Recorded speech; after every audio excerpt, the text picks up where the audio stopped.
This is Valley News Live at 5.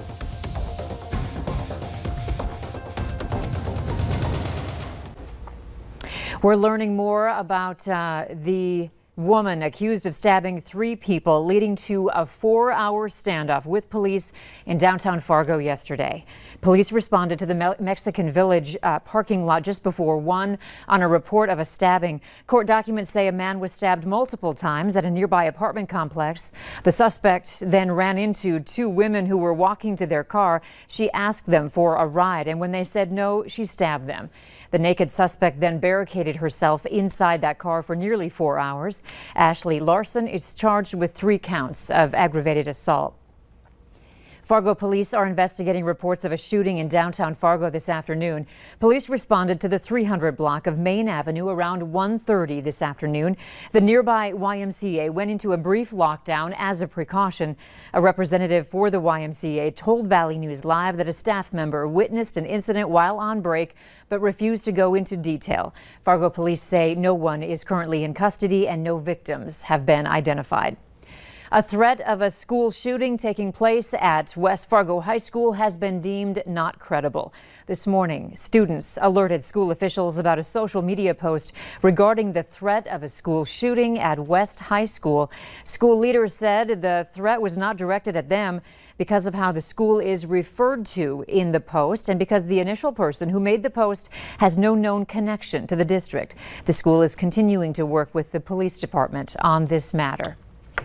It will take $3.5 million to rebuild Gigi's Playhouse after a fire destroyed their building and other businesses earlier this week. On Tuesday, a fire ripped through a strip mall along 32nd Avenue and 20th Street South in Fargo. No one was hurt.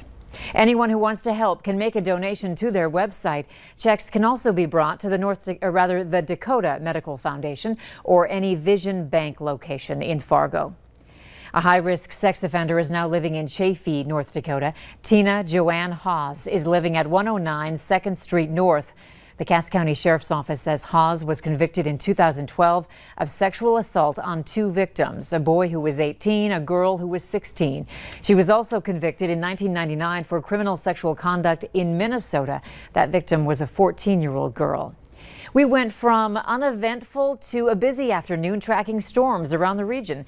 Let's head over to the First Alert Storm Team and Hutch for more on what's happening. Hutch?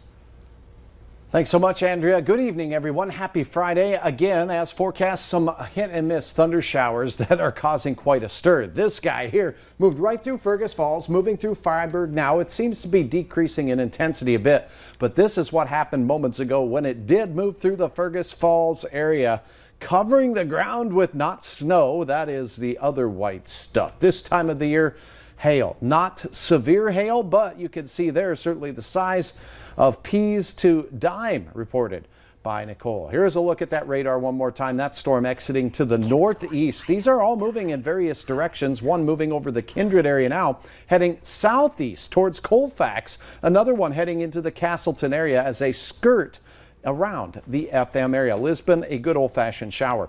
One other item of note, these storms are slow movers. This guy moving 10 miles per hour is it, so you can expect some significant rainfall. Here's a look down to the south. Wheaton exiting showers. Hankinson seeing some showers right now, and we do have a little bit of activity remnant up in the northern valley from Grand Forks County and the Crookston area where we had reports of very small hail. You can see there that the Pembina area and Cavalier seeing some small hail producing thunder showers as well. I'll have details in your forecast as we glide toward the fishing opener and your weekend ahead. Not everybody's going to see storms tonight, but we'll keep track of them for you and have the latest in a few minutes. All right, thanks, Hutch. The CDC's big announcement freeing fully vaccinated Americans of wearing masks in most circumstances has led to a mass scramble to rethink and rewrite the rules. While some states are already moving to lift mask mandates, cities and business owners also have a say and may opt for a more cautious approach. Alice Barr has the latest from Washington. A new world today for vaccinated Americans. No masks, but plenty of questions. What's going to be the guidance on the schools? Do you have your Vax card? State and local governments and business owners now navigating the CDC's new guidance that fully vaccinated people don't need to mask up in most cases, indoors or out. I think it's about time. I think, we still need to be a little bit cautious. Top health officials pointing to a downward trend in cases and increasing evidence of just how well vaccines work to prevent illness and the spread of COVID-19. The risk is so low that we really do need to take that step. It seems like a pretty bold step, but in fact, the science backs it. The CDC announcement is only guidance. State and local jurisdictions set their own mask rules and are weighing questions like how to tell who's been vaccinated. We're still looking at this. I mean, we were taken by surprise by the CDC announcement. The head of the American Federation of Teachers now pushing to get kids back in school. Given all the evidence that we have seen, is that it's full speed ahead for the fall. Yet children under 12 are still too young for the vaccine. We will still ask them to wear a mask because they are not vaccinated, and to protect themselves and to protect others. Today, Americans stepping into a new, old normal. But after more than a year of mask wearing, health officials acknowledge it may be hard for some to let them go. Top health officials say vaccine use may be approved for children under age 12 by the end of the year. We are now just learning that Walmart and Sam's Club are dropping their mask mandates. The changes for shoppers is now in effect. According to a memo sent to the employees, those who are vaccinated can start going to work mask-free on Tuesday. Meanwhile, Minnesota has ended its statewide mask mandate. Governor Tim Walz signed the executive order today. Local governments can still carry out their own mask mandates, and so can private businesses. The new guidance does not apply everywhere. Masks are still required in healthcare settings and on public transportation. As for schools and athletics, the Department of Health commissioner says the current guidance will remain in effect until the end of the school year because it's so late in the year. That plan requires all students to wear masks while at school. Clay County residents who got the vaccine from an out-of-state provider should call Clay County Public Health. They are requesting your vaccine information so it can be recorded in the state's vaccine registry. You can provide your information by calling this phone number. You must leave a message with your name, birth date, address, phone number, the type of vaccine, and the date you received it. Meanwhile, Clay County Public Health is holding a walk-in COVID vaccine clinic in Moorhead next Thursday. The Johnson & Johnson vaccine and Moderna vaccines will be available. The clinic will be held at the Yumkomst Center from 1:30 to 3:30.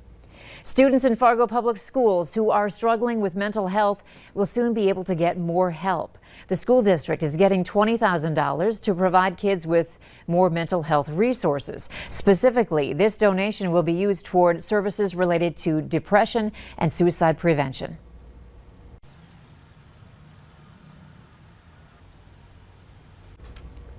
The donation came from the R.D. Offutt Company. The Salvation Army of Fargo is kicking off the annual Coats for Kids and Families coat drive today. They'll be collecting new and gently used coats and winter apparel for children, families, and individuals throughout the area. The most needed items are kids sizes 6 to 16 coats and snow pants, and youth-sized boots and gloves. One woman who works with the Salvation Army tells us the coat drive is so helpful to people who really need those winter items. There was a mother who cried. She was so excited, so elated. She hugged the bag of winter apparel and just said, "My kids can finally play outside with their friends." You can drop off items in the red bins at any Hornbacher's grocery store. That I will faithfully execute the duties. So help me God. Congratulations. The cities of Fargo and West Fargo are celebrating their newly graduated firefighters. The 6 recruits have been training at the Fire Academy for the past 10 weeks, and now they'll be able to serve their communities. The Fire Academy consisted of classroom work, drills, ride-alongs, and live burn scenarios. They throw you through a lot of stuff, but the way they put it together, it really helps you retain it, and they really, work with you and help you learn every process and every step of the way. This is the second time the departments have held a joint academy. Nearly 1,800 students are set to graduate from the University of North Dakota. The spring commencement ceremony will be a virtual event. The name of each graduate will be read and accompanied by a slide with their name, degree, and a photo. They'll get their diploma and copies of the printed program in the mail. You can watch it tomorrow starting at 10 in the morning on UND's commencement website. A special weekend just for fishing. Still to come, why organizers say this year carries even more importance for those who want to get outdoors.